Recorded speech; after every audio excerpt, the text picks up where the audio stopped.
کچھ لوگ حج کے موقع پر بھی بننے سنورنے کے چکر میں رہتے ہیں اور وہ اس چیز کا بہت التزام کرتے ہیں۔ جب حج کے لیے گئے ہیں اور سارے لوگ ایک لباس میں ہیں تو پھر وہاں تو دل سوار کے اس کے حضور پیش کرنا ہے۔ بدن کے لباس تو اتار دیے، زینت تو ترک کر دی، خوشبو بھی نہیں لگا سکتے، حتیٰ کہ آپ کے بدن سے وہ جو بھی نکل رہی ہے تو وہ بھی نہیں مار سکتے۔ ایسی حالت کے اندر سفید کپڑا اپنے اوپر لپیٹ کے الفت کی راہوں پہ گامزن ہو گئے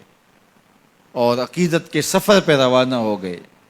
لب پہ تلبیہ ہے، لبیک اللہم لبیک لبیک لا شریک لک لبیک، اللہ اکبر، دل نواز صدائیں لبوں پہ ہیں۔ اور جب حاجی احرام کی بکل مار کے لبیک پکارتا ہے تو وہ صرف اکیلا نہیں پکار رہا،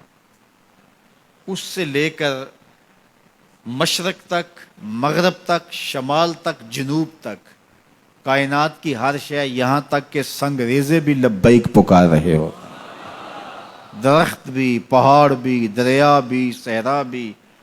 ریت کے ذرے اور سنگ ریزے پتھروں کے، وہ بھی لبیک کی صداؤں میں اس کے ساتھ ایک نغمہ پھیل جاتا ہے، پوری کائنات گونج اٹھتی ہے، لبیک اللہم لبیک۔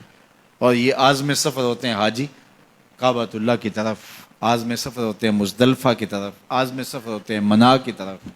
عازم سفر ہوتے ہیں عرفات کی طرف۔ مفسرین کی ایک جماعت کہتی ہے کہ عادیات سے مراد گھوڑے ہیں جو جہاد میں کام آتے ہیں، لیکن سید علی المرتضیٰ فرماتے ہیں کہ یہاں سے اونٹ مراد ہیں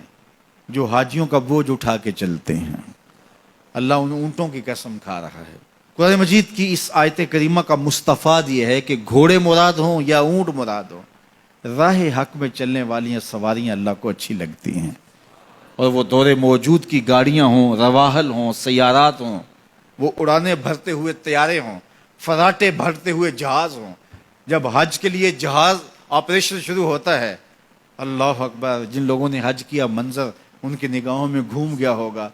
کہ جدہ ایئرپورٹ پہ کیسے پروازیں اتر رہی ہوتی ہیں، ایسے ایسے پروازیں اتر رہی ہیں، ایک منٹ میں دو پروازیں اتر رہی ہوتی ہیں، ادھر سے اتر رہی ہے، ادھر سے روانہ ہو رہی ہے، ادھر سے اتر رہی ہے، ادھر سے روانہ ہو رہی ہے۔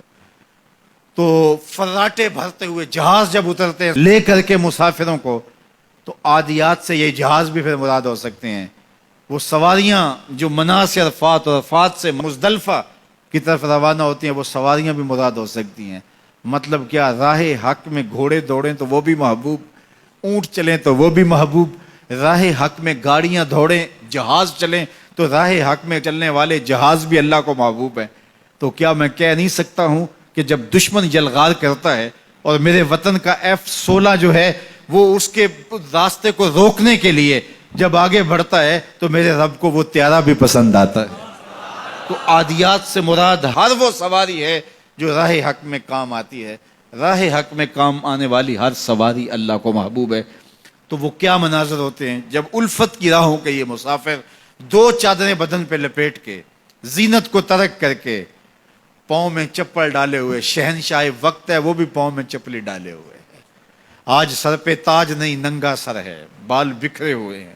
دو سفید کپڑوں میں ملبوس، دو چادروں میں ملبوس، اور لبوں پہ ایک ہی تلبیہ، لبیک اللہم لبیک لبیک لا شریک لک لبیک، یہ پکارتے ہوئے آگے بڑھ رہے ہیں۔ دنیا کے مختلف ثقافتوں اور دنیا کے مختلف رنگوں